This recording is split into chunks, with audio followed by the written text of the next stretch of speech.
Hey, what is going on, you guys? It is me. It is Myisha with the T, your life and business synergist, helping overwhelmed entrepreneurs create sustainable solutions to increase more synergy in their life. There are three different forms of synergy. There's life and business synergy, and there's healing synergy. And today I see a little hand in my screen. Do you want to come say hello? That's I Naima. can't see my face. All right. Thanks, Naima. So I'm going to talk about my form of healing synergy, which is called Reiki. But before we get started, let's talk about what energy healing is.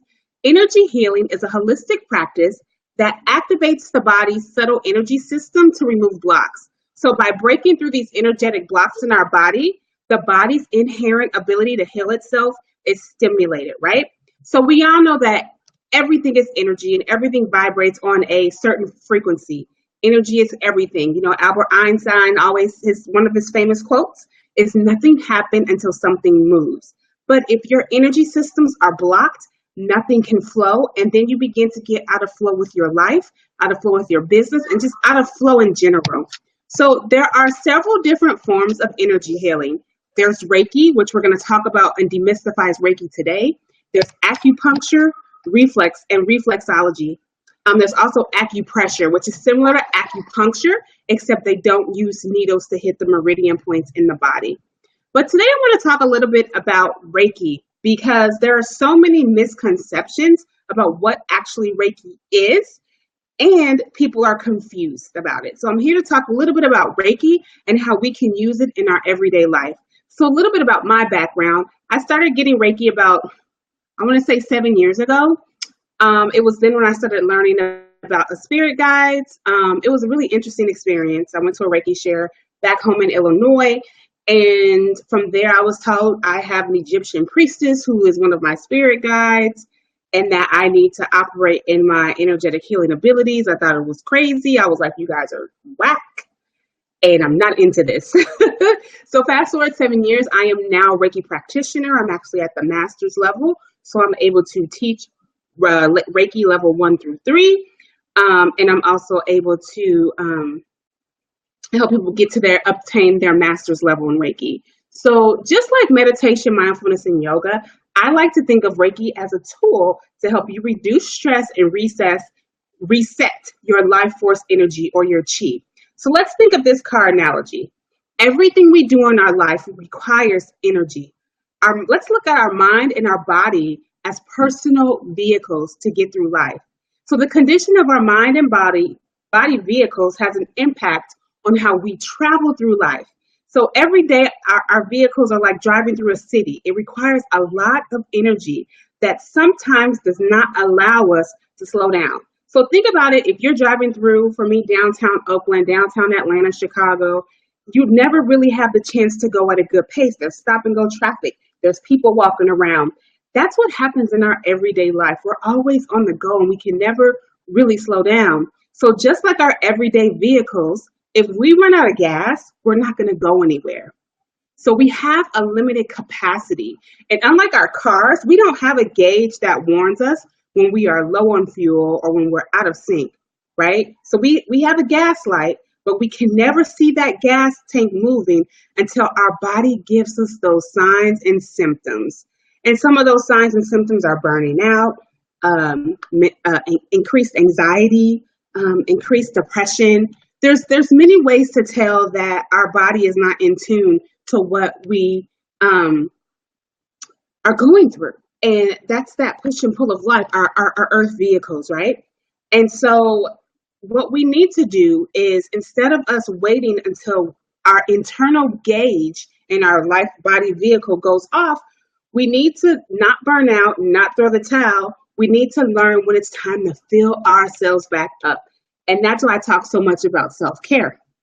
But let's think of Reiki as that gas to refill our tank. So Reiki allows us to get back and flow into our engines, into the center of who we are. It helps us start back up at maximum capacity. It allows us to recognize when our fuel tank is low, and this comes with multiple sessions of Reiki. And also it reminds us to slow down, okay, and replenish ourselves more often.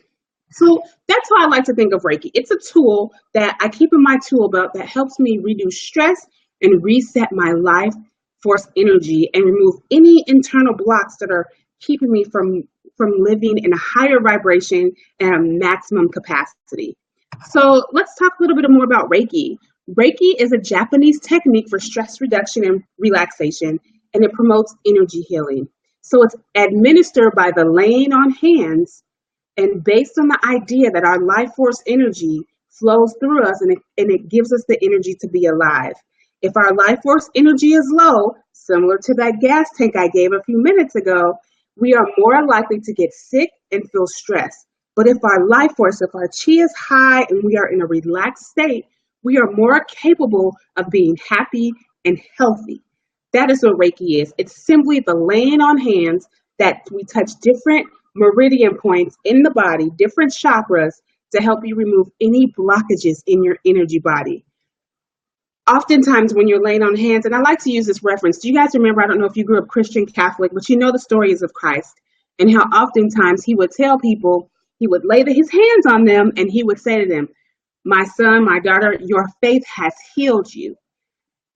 As a Reiki practitioner, we are kind of like walking, I like to think of like a Christ consciousness, right, mindset, where we are not providing the healing. We are just laying on our hands to remove the block so that you can use your energy to heal yourself. So let's talk about what Reiki isn't. Reiki is not a religion. It's a spiritual art. It's an energy healing. The principal teachings of Reiki embrace a life of balance and promote spiritual growth. Number 2, Reiki is not massage. It's not massage therapy. Although there are many massage therapists who will incorporate the use of Reiki energy into the sessions, Reiki is an energy-based therapy, and unlike massage, it does not involve manipulating bones or tissue. And lastly, this is really important for those of you who are interested in becoming a practitioner. Giving Reiki does not deplete the practitioner of energy. Unless you are a practitioner who is not really grounded in the work that you're trying to accomplish, who have not set the intentions and done your intonations of your Reiki symbols, like if you have not got yourself together to give that energy out, you're not supposed to be depleted of your energy as a Reiki practitioner, okay? So, a Reiki practitioner, we don't give our personal energy. We're just the channel. We're just funneling your universal life force energy through your body by the laying on of our hands. It's also based, Master Usui, so I'm an Usui Reiki master, taught us these 5 Reiki principles that are guidelines of how we can live each and every day in our life to promote a healthy, loving way of living, okay? So let's go over these 5 principles and kind of talk about how they help us, the Reiki practitioner, be balanced in our everyday life. So our first one is, just for today, I will not worry. Number 2, just for today, I will not be angry. Number 3, just for today, I will be grateful. Just for today, I will do my work honestly. And just for today, I will be kind to every living thing. I like to think about them as mindset mantras or Reiki affirmations that you say at least twice a day to kind of keep you in sync with the chi and the flow of life. So there's 3 different Reiki levels. Let's go into Reiki levels. So level 1 is a practitioner's initiation to Reiki, and it's open to anybody who's willing to allow the initiation in.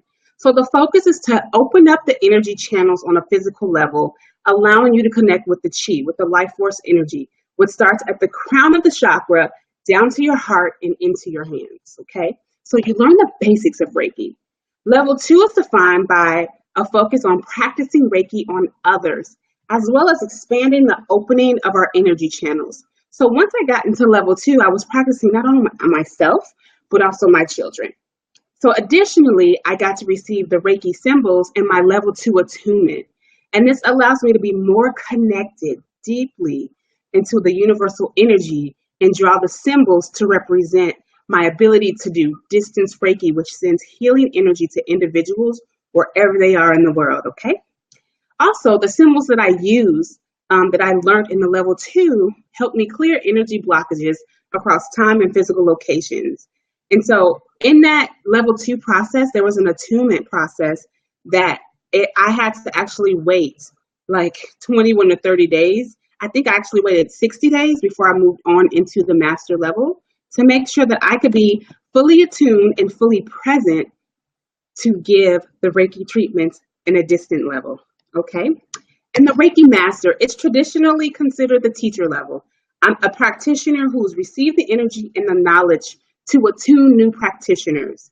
So, I get the master attunement, there's a master symbol, and then I'm actually able to, at some point, attune others. If I choose not to do attunements, then I could still possibly function as a Reiki level 2 practitioner. So we talked a little bit about what Reiki is. We talked about what it isn't, which is a religion, massage, or a depletion of your own physical energy. Okay. We talked about the 5 Reiki principles that we practitioners use as our daily affirmations, or like I like to call daily mantras. And then we also talked about the 3 different Reiki levels. Now, I went into earlier a little bit of how actually it works, but I'm going to just kind of give it to you one more time so you understand. So what happens is that us Reiki practitioners, let me give you an exercise. If you clap your hands 3 times and rub them together and slowly pull them apart, you can actually feel the energy transcending in your hands. Again, you just clap 3 times, rub them together, make sure you're breathing really deeply, and you actually can feel your chi, your life force energy, as you pull it apart. And the more I practice this, you actually can make balls with it. It's just really cool once you get into your chi and your energy and learning how it works. So the Reiki heals by flowing through an energy field through our hands. It raises the vibrational frequency of their energy field in and around the body where your negative thoughts and feelings are attached. So when we begin to lay hands, whether it's on your 7 chakras and or your meridians, because some practitioners do chakra Reiki and some do just traditional Reiki, we are using our hands as the guide to move the energy through your body. So it's going to clear any negative blocks and cause them to fall away. It's going to strengthen and heal your energy pathways and allow the life force to flow into a healthy and natural state.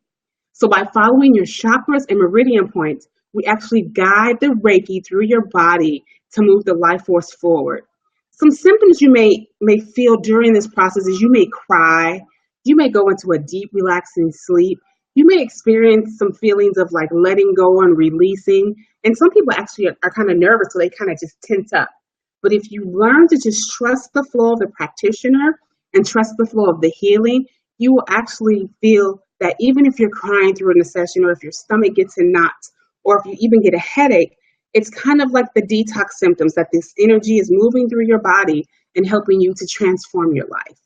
So my number 1 tip to increasing the Reiki chi and the life force energy, again, is to practice that exercise I did a few minutes ago when you can clap 3 times, kind of rub your hands together and just kind of feel the chi in your body.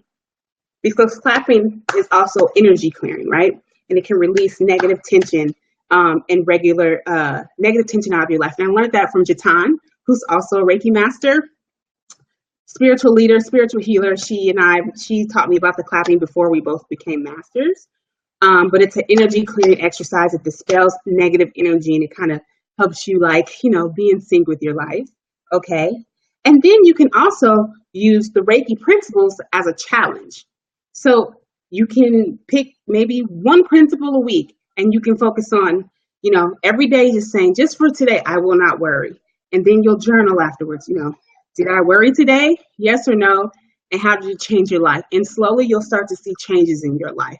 So with that being said, starting on Wednesday, August 1st, in our group here, in the group Synergize, Balance, and Thrive on Facebook, we're actually going to have a 3-day mindset challenge that was inspired by the 5 Reiki principles. So I really, really hope you guys enjoyed what I taught you here, and really come on over to Synergize, Balance, and Thrive, or if you're in the group now, really, really get ready for this challenge, because these Reiki principles are just mindset mantras that can really help you get through what you're going through. So again, Reiki is a tool. Just like you do mindfulness and meditation and yoga, it's a tool to help you reduce your stress and reset your life force energy. It allows us to get back into sync and get the flow going in our bodies, to recognize when our internal tanks are low, and reminds us to slow down and replenish ourselves. It's administered by the laying on of hands through your 7 chakras or the meridian points in your body. What Reiki isn't, it's not a religion, it's not a massage, it's an energy-based therapy, and it does not deplete the practitioner of energy. Okay, there are 3 different levels. First degree, which is the opening initiation in the Reiki. The second degree, which is the focus of practicing Reiki on ourselves and others, as well as the additional attunement. And the master level, I like to kind of think of it as the PhD level, where you can actually teach it to others. And then my number 1 tip to increasing Reiki in your life is to look at these 5 Reiki principles and focus on one of them at least once a week or once a month, and just start seeing those dramatic changes in your life. So stay tuned tomorrow. You'll see the announcement for the challenge, and it'll start on Wednesday and it ends on Friday. It's our 3-day Synergy Mindset Challenge, and I'm looking really forward to it. Thanks again for tuning in, and I hope you guys have an incredible Sunday. And until I see you guys this week, synergize, balance, and thrive in your everyday life. Bye.